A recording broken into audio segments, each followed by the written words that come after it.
చాలా నేను మరొక భాగాన్ని మీ ముందు పెట్టి సమయాన్ని ముగిస్తాను. కృతజ్ఞత కలిగి ఉండటం అంటే ఏంటి? ఒకసారి అందరూ సిట్రేట్ అయ్యి, ఎందుకంటే నాకు తెలుసు అంటే ఒక మాట అర్థం చెప్పండి. శాంతి కృతజ్ఞత అంటే ఏంటమ్మా? మామూలు చెప్పండి. మా చిన్నప్పుడు చెప్పండి. సరే ఇదే జాగ్రత్తగా 2 మాటలు మనసులో పెట్టుకో. దేవునికి కృతజ్ఞత కలిగి ఉండటం అంటే, ప్రార్థన చేయటం అంటే చెప్పండి. అదే ప్రేయర్ అనే పదానికి అర్థం ఏంటి ముందు తెలుసుకోండి. ప్రార్థన అంటే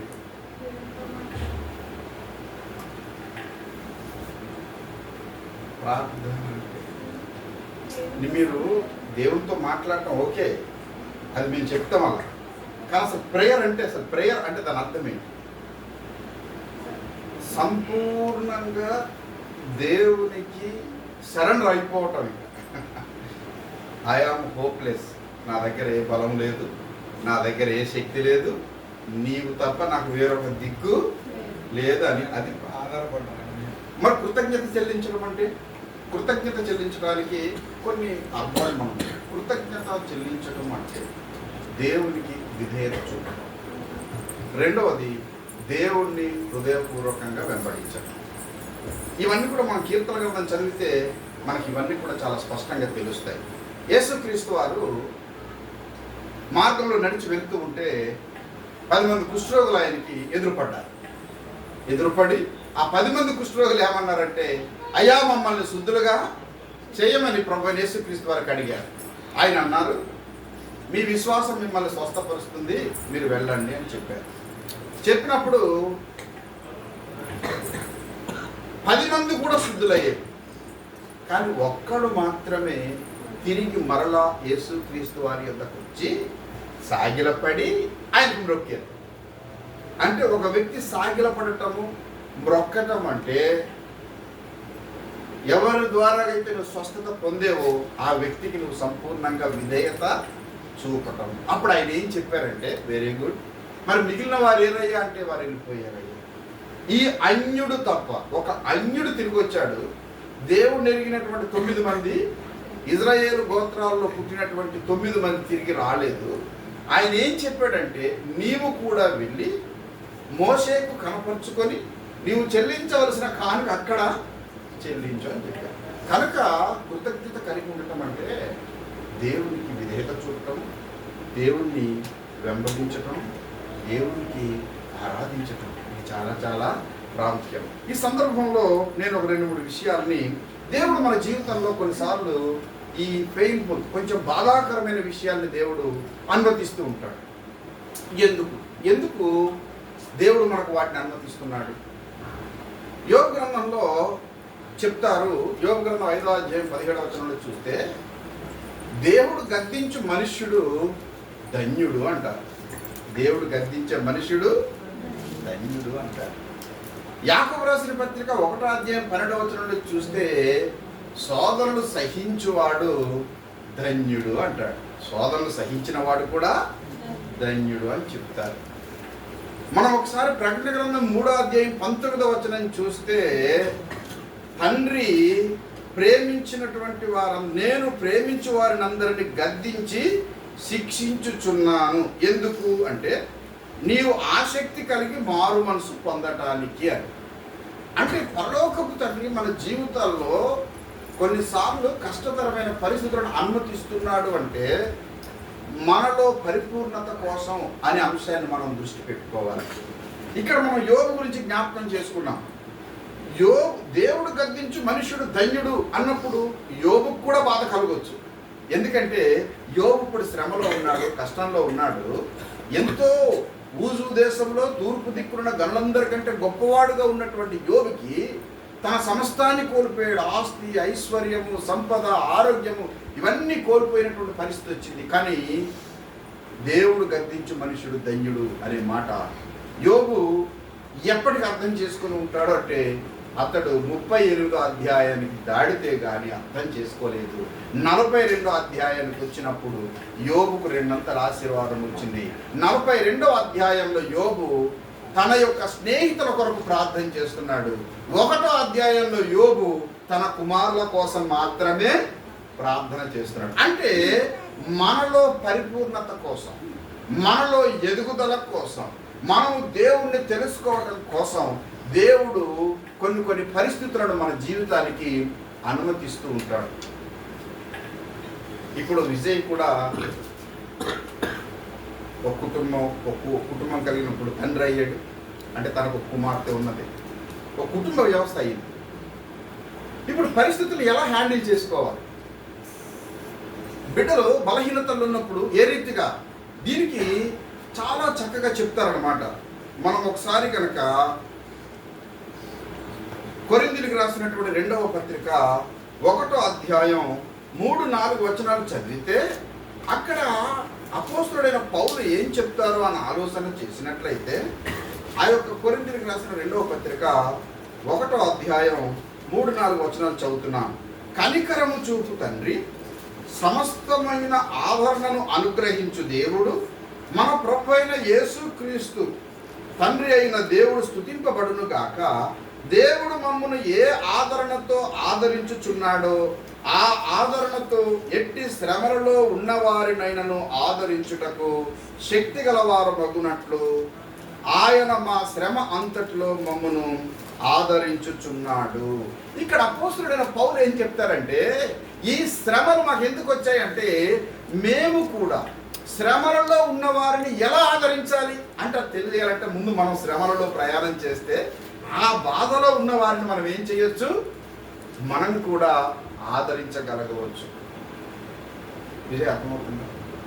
సో ఇప్పుడు నీ పరిస్థితిలో ఉన్న వారికి నువ్వేం చేయగలుగుతావు?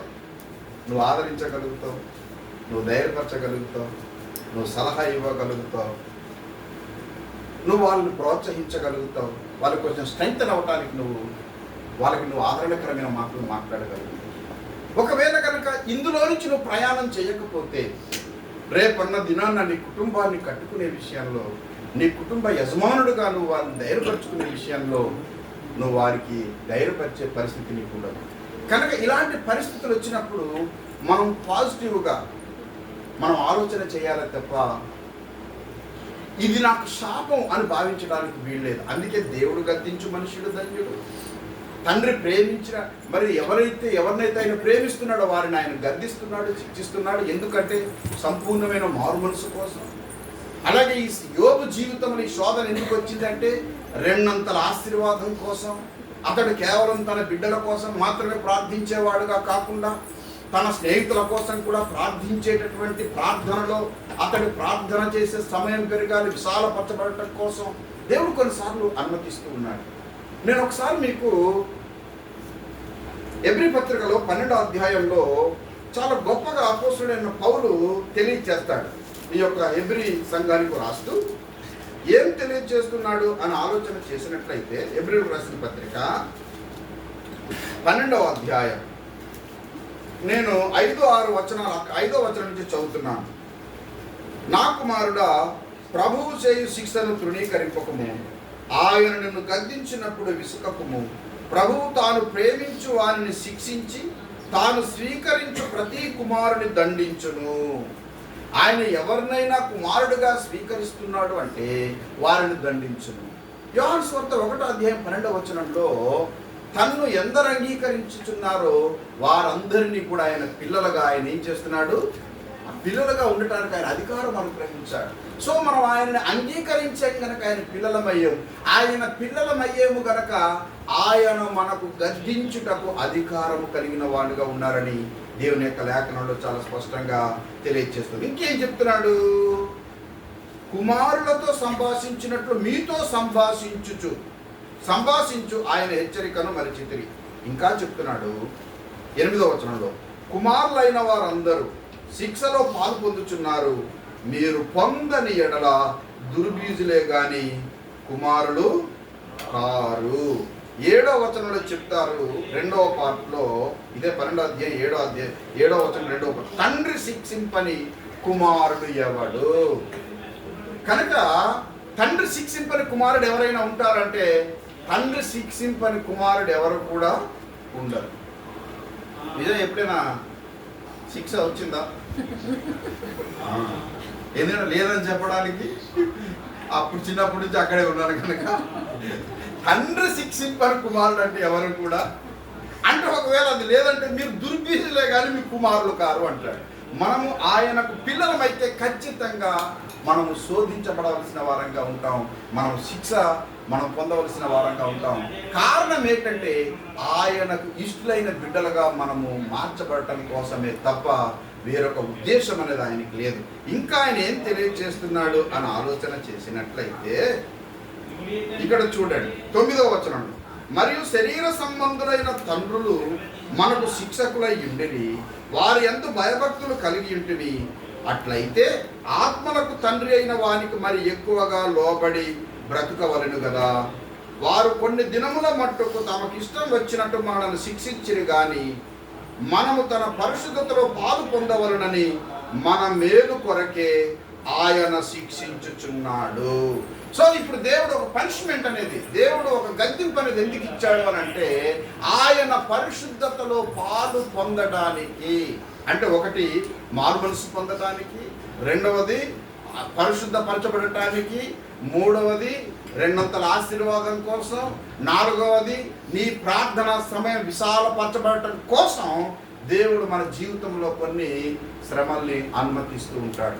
అందుకొరకే ఈ శ్రమలు మనకు ఏం చేస్తున్నాయి అనేది కీర్తనకారుడు చాలా గొప్పగా తెలియజేస్తాడు. 119వ కీర్తనలో 67వ వచనం ఒకసారి చదవండి. 119వ కీర్తన 67వ వచనం ఒకసారి చదవండి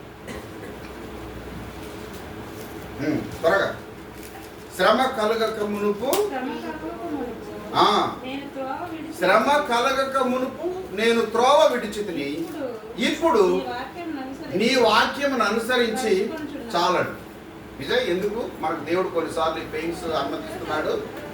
ఆయన మార్గములను అనుసరించుట కొరకు. 71వ వచనం చదవండి. 119వ కీర్తనలోనే 71వ వచనం కూడా చదవండి అమ్మా. నేను నీ కట్టడలను నేర్చుకొనున్నట్లు, నేను నీ కట్టడలను నేర్చుకొనుటకు శ్రమనందు ఇండుట నాకు చాలండి. అంటే ఈ శ్రమ రావటం దేనికి ఉపయోగపడింది చెప్పండి? దేవుని కట్టడలు నేర్చుకొనుటకు. సో నీ జీవితంలో ఇది ఒక చిన్న భాగమే, ఇదేం పెద్ద సమస్య కాదు, పెద్ద శ్రమ కాదు. దేవుడు నిన్ను ట్రైన్ అప్ చేస్తున్నాడు తనకిష్టుడుగా, తనకు ప్రియుడుగా నడుచుకోవటానికి. కనుక ఆయన మార్గాల్లో నడవటానికి, ఆయన కట్టడలను కూడా నేర్చుకోవటానికి దేవుడు ఈ యొక్క శ్రమను కలగచేశాడని అర్థం చేసుకోవాల్సింది. యోగ గ్రంథంలో చెప్తాడు 6 బాధలు వచ్చినా లేకపోతే 7 బాధలు వచ్చినా వాటన్నిటి నుంచి కూడా విడిపించేవాడు ఆయనే. నీ ప్రక్కన 1000 మంది పడినా, నీ కుడి ప్రక్కన 10,000 మంది కూరినా ఏ అపాయం నీ యుద్ధకు రాదంటాడు. ఎప్పుడు అంటే మహోన్నతిని సాటున నివసించువాడే సర్వశక్తిని నీడను మహోన్నతిని సాటున నివసిస్తే అది నీకు వర్తిస్తుంది. అందుగురించే దేవుని యొక్క రెక్కల నీడలో జీవించడం కోసం దేవుడు కొన్ని మన జీవితంలోనికి అనుమతిస్తూ ఉంటాడు. మనము ఈ యొక్క సండే మెసేజ్ నిజంగా రిలవెంట్ మెసేజ్. ఈరోజు కూడిక నిజంగా వ్యాధి అంటే తన జీవితంలో ప్రారంభ దినాల్లో ఆశ దేవుని చాలా గొప్పగా వెంబడించాడు. కానీ అక్కడ అతని మీద మోపబడిన నేరం ఏంటంటే తనకు జబ్బు పుట్టినప్పుడు, పాదములో జబ్బు పుట్టినప్పుడు అతడు యెహోవా యొద్ద విచారణ చేయలేదు అంటాడు. అంటే దేవుడు ఏం ఆశిస్తున్నాడు మన దగ్గర నుంచి అంటే ఇక్కడ ఆశ అనేవాడు వైద్యులను ఆశ్రయించాడు. దేవుడు అది ఇష్టపడటం లేదు. మనం ఎవరిని ఆశ్రయించాలి అంటే దేవుణ్ణి ఆశ్రయించాలి. అంటే వైద్యం తీసుకోకూడదనా? హిజ్కియా విషయంలో హిజ్కియాకు మరణకరమైన వ్యాధి వచ్చినప్పుడు హిజ్కియా దేవుని దగ్గర ప్రార్థన చేసినప్పుడు, కన్నీరు విడిచినప్పుడు దేవుడు చెప్పాడు, ఇదిగో నీవు మరలా దేవుని మందిరానికి వెళ్తావయ్యా, నీకు 15 సంవత్సరాలు ఆయుష్ ఇస్తున్నానయ్యా అని చెప్పి అప్పుడు ఏం చెప్పాడంటే ప్రవక్తతో, ఇది అంజూరపు పళ్ళ ముద్ద తీసుకొని ఆ గాయం మీద వేసుకొని కట్టుకో, నీ యొక్క వ్యాధి. అంటే వైద్యం తీసుకోకూడదని దాని భావన కాదు, నీవు ఆధారపడవలసింది మాత్రం దేవుని మీద ఆధారపడాలి. దేవుని మీద ఆనుకోవాలి. ఆ రీతిగా దేవుని మీద ఆనుకోవటానికి దేవుడు నీకు మనసు ఇచ్చాడు. దేవునికి కృతజ్ఞతలు చెల్లించడం అంటే దేవునికి సంపూర్ణంగా విధేయత చూపటం, దేవునికి వెంబడించటం, దేవుణ్ణి ఆరాధించడం. దేవుడి శ్రమల్ని దేవుడు నీ జీవితంలో ఎందుకు అనుమతించాడు అంటే దేవుడు నీకు రెండంతల ఆశీర్వాదం ఇవ్వటానికి, దేవుడు నీ ప్రార్థన విశాలపరచబడటానికి, దేవుడు తన మార్గంలో నీకు నడిపించడానికి, తన కట్టడలు నువ్వు నేర్చుకోవటానికి, నీలాగా ఎవరికైనా శ్రమ కలిగినప్పుడు ఎలాగ ఆదరించాలో నువ్వు తెలుసుకోవటానికి, నీవు ఆయన కుమారుడవై ఉన్నావన్న సంగతి నువ్వు తెలుసుకోవటానికి దేవుడు ఈ యొక్క శ్రమను అనుమతించాడే తప్ప దేవునికి మన మీద నీ మీద ఏ విధమైనటువంటి ద్వేషం లేదు. దేవుని వాక్యం ఏం చెప్తుందంటే ఆయన కోపము నిమిషం మాత్రం ఉండును, ఆయన దయ ఆయుష్కాలం అంతా కూడా ఉంటుంది అని దేవుని యొక్క లేఖనం తెలియజేస్తుంది. అందు గురించి మరి ముఖ్యంగా దేవునికి ఇష్టడుగా జీవించడానికి, దేవునికి ఇష్టడుగా వెంబడించడానికి హృదయాన్ని సిద్ధపరచుకో. ఈ శ్రమలు మనల్ని నాశనం చేయలేవు. ఈ శ్రమలు మనల్ని పరిశుద్ధతలోనికి నడిపిస్తాయి. ఈ శ్రమలు మనల్ని పరిపూర్ణతలోనికి నడిపిస్తాయి. ఈ శ్రమలు మనల్ని సంపూర్ణంగా ఆయనకు విధేయులుగా చేస్తాయి అనేది దేవుని యొక్క లేఖన సత్యం. కనుక ఆ రీతిగా నీ జీవితంలో దేవుని కొరకు దేవునిలో మరి స్థిరపరచబడి నీ యొక్క జీవితం దేవునికి ఇష్టడుగా ఉండునట్లుగా నువ్వు మలుచుకొని ఆయనకు ప్రియంగా ఉంటే దేవుని యొక్క వాక్యంలో మరి యెషయా గ్రంథంలో రాస్తాడు 43:4 నీవు నా దృష్టికి ప్రియుడవైతివి కనుక ధనుడవైతివి అంటాడు. దేవునికి ప్రియంగా ఉంటే దేవుడు నిన్ను ఒక రోజున ఘనంగా చేస్తాడు. ఇప్పుడు మన జీవితం చిన్నగా ఉండొచ్చు, శ్రమలలో కష్టాల్లో దేవుని ఆనుకొని ఉంటే దేవుడు ఒక రోజున నీ తలపైకి ఎత్తుతాడు, ఎక్కలేనంత ఎత్తైన కొండపైకి ఎక్కిస్తాడు, నీ జీవితాన్ని ఉన్నతంగా ఉంచుతాడు. ఇది ఎవరు చేయగలరంటే కేవలం దేవుడే చేయగలడు. అందుగురించి మనుషుల మీద కాదు, మన గొప్పవాళ్ళ మీద కాదు, కొండల వైపు కాదు, మన కన్నులు ఆయన వైపు ఎత్తుకుందాం. మరి విజయ్ నీ హృదయాన్ని సంపూర్ణంగా ఆయనకు చూపించి ఆయనకు విధేయుడవై ఉంటే దేవుడు నిన్ను గొప్పగా పిలుస్తాడు. దేవుడి మాటలు మనందరి ఆశీర్వదించుగాక. ఆమె తలలు వంచండి, ప్రార్థన చేద్దాం.